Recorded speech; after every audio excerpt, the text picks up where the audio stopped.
नमस्कार साथियों। आप देख रहे हैं online exam success YouTube channel. इस वीडियो में भी 50 प्रश्नों का संग्रह किया गया है। इतिहास, भूगोल, नागरिक शास्त्र, भौतिकी, रसायन शास्त्र, जीव विज्ञान, गणित, हिंदी तथा अंग्रेजी से 5-5 मोस्ट वीवीआई प्रश्न लिया गया है जो परीक्षा के लिए संभावित प्रश्न के रूप में है। पहला प्रश्न से हम लोग प्रारंभ करें। सबसे प्राचीन वेद है। वेद की संख्या 4 होती है कुल। इसमें सबसे प्राचीन वेद पूछा जा रहा है। ऑप्शन दिया हुआ है आपका। ए नंबर ऑप्शन है ऋग्वेद, बी है यजुर्वेद, उसके बाद सी नंबर है सामवेद और डी नंबर है अथर्ववेद। तो इन चारों वेद में सबसे प्राचीन वेद ऋग्वेद ही है। ऑप्शन नंबर ए आपका सही है। और इसी में यदि सबसे आधुनिक वेद यानी कि नया वेद कहा जाए तो यह अथर्ववेद कहलाता है। तो प्रश्न पूछा गया कि सबसे प्राचीन वेद कौन है, तो यह ऋग्वेद सबसे प्राचीन वेद के रूप में जाना जाता है। इसके बाद दूसरा नंबर प्रश्न है, ऋग्वेद में कुल मंडलों की संख्या क्या है। ऑप्शन है 10, 11, 12, 13। तो ऋग्वेद में कुल मंडलों की संख्या आपको बतानी है। ऑप्शन देख ही रहे हैं 10, 11, 12, 13। तो राइट इसका आंसर है 10 यानी कि ऑप्शन नंबर ए सही है। इसके बाद अगला प्रश्न है, पुराणों की संख्या कितनी है यानी कि पुराणों की संख्या है। ऑप्शन है 17, 18, 19, 20। तो पुराणों की कुल संख्या कितनी है। कुल इसकी संख्या 18 होती है जिसका राइट ऑप्शन बी है यानी कि यह आपका सही आंसर है।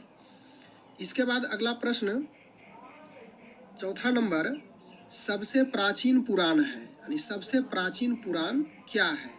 तो पुराण की संख्या कुल 18 हुई और इसमें से सबसे प्राचीन पुराण पूछा जा रहा है। ऑप्शन दिया हुआ है वायु पुराण, मत्स्य पुराण, गरुड़ पुराण, इनमें से कोई नहीं। तो सबसे प्राचीन पुराण मत्स्य पुराण है। ऑप्शन नंबर बी आपका सही है। इसके बाद पांचवा नंबर प्रश्न, अर्थशास्त्र के लेखक हैं। इसका ऑप्शन दिया हुआ है ए नंबर चाणक्य, उसके बाद बी है अरस्तु और सी है सुकरात और डी है इनमें से कोई नहीं। तो क्या प्रश्न था, फिर से हम लोग देख लें कि अर्थशास्त्र के लेखक है। तो अर्थशास्त्र के लेखक चाणक्य है जिसे कौटिल्य या विष्णुगुप्त के रूप में भी जाना जाता है। तो राइट ऑप्शन आपका ए है। अगला प्रश्न 6 नंबर। अब हम लोग भूगोल में आ चुके हैं। 5-5 प्रश्न को ही यहाँ पे संग्रहित किया गया है। छठा नंबर प्रश्न भूगोल का है, सौर मंडल का प्रधान है यानी कि सौर मंडल का प्रधान किसे जाना जाता है। ऑप्शन दिया है चंद्रमा, सूर्य, तारा, बृहस्पति। तो इस प्रश्न को आपके लिए मैं छोड़ रहा हूँ सभी वीडियो की भांति जिस प्रकार से मैंने छोड़ रहा था, और आपका सही जवाब भी आ रहा है। हम लोग किसी वीडियो में सिर्फ मॉक टेस्ट के रूप में यानी कि आपको सभी प्रश्नों का जवाब कमेंट के माध्यम से देना है। 10 या 15 प्रश्न हम सेलेक्ट करेंगे और आपको जवाब देना। उसके बाद किनका सही अधिक होता है उनको मैं फिर इस चैनल के माध्यम से उनका नाम यानी उनके नाम की घोषणा करूंगा। तो चलिए आगे बढ़ते हैं। यह प्रश्न आपके लिए है, सौर मंडल का प्रधान है चंद्रमा, सूर्य, तारा, बृहस्पति यानी कि इसमें सौर मंडल का प्रधान के रूप में किसे जाना जाता है। आपको कमेंट के माध्यम से इसकी जानकारी लोगों तक पहुंचाना है। इसके बाद 7वां नंबर प्रश्न है, सूर्य की उम्र है यानी सूर्य की उम्र कितनी है, लगभग में यह पूछी जाती है। ऑप्शन है 4 बिलियन, 5 बिलियन, 10 बिलियन, 11 बिलियन। तो आपका राइट ऑप्शन 5 बिलियन होगा। बी नंबर ऑप्शन सही है। अगला प्रश्न है, यह एक संभावित समय है। नंबर प्रश्न है, सौर मंडल का एकमात्र ग्रह जिस पर जीवन है। ऑप्शन है बुध, बृहस्पति, मंगल, पृथ्वी। यानी सौर मंडल का एक ऐसा ग्रह कौन सा है जिसपे जीवन है, यानी कि मनुष्य या जीव जंतु या तो फिर पेड़ पौधे रहते हैं। तो क्लियर है, पृथ्वी ही इसका आंसर होगा। राइट ऑप्शन डी हो गया।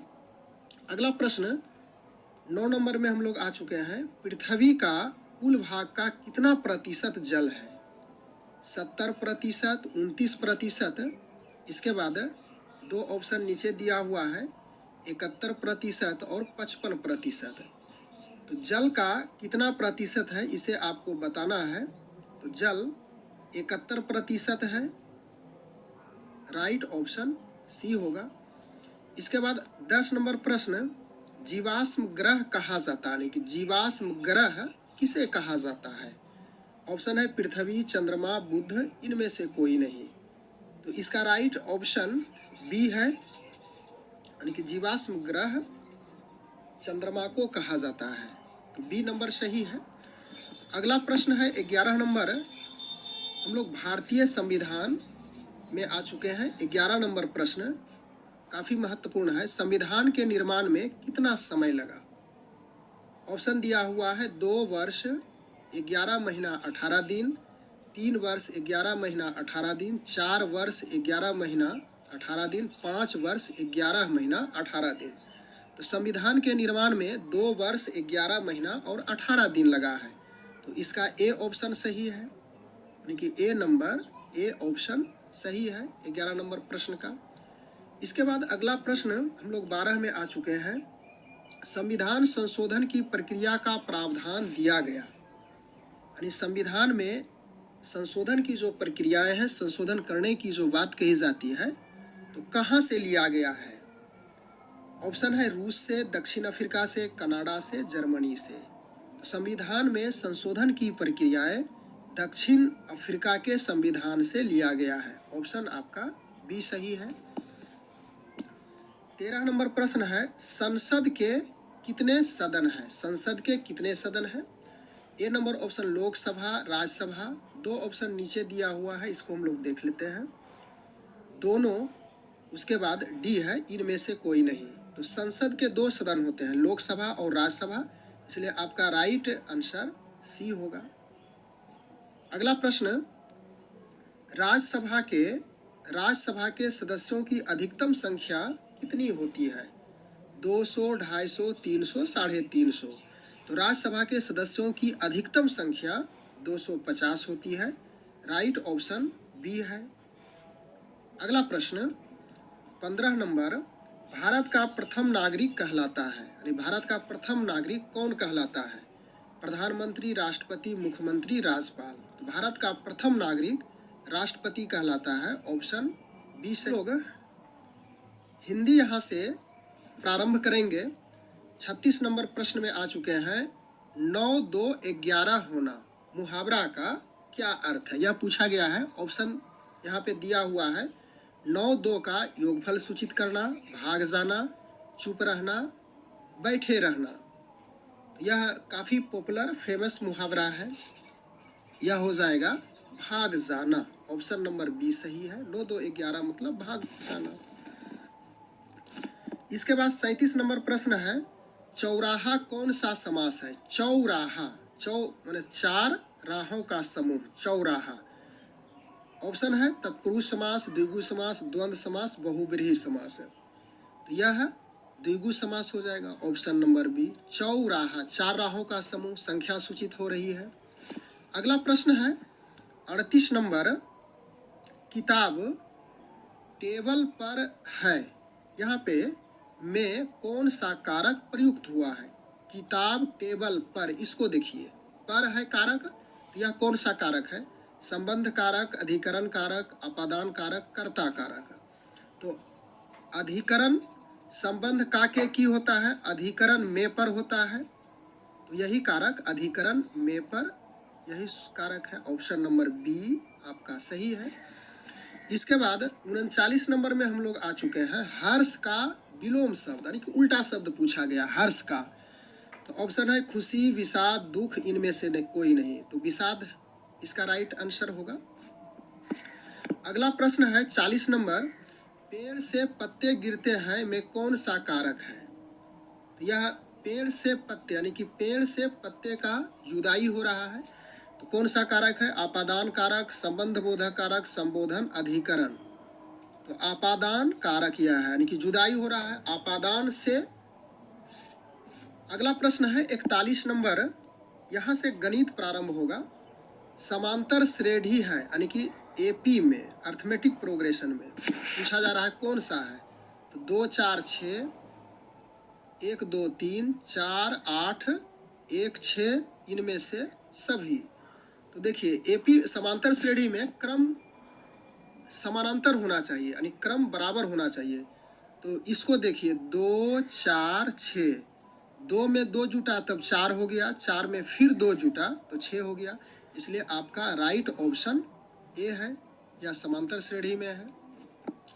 इसके बाद 42 नंबर प्रश्न है, साइन 60 डिग्री का मान है, साइन 60 डिग्री का वैल्यू पूछा गया है, हाफ √3/2 1 0।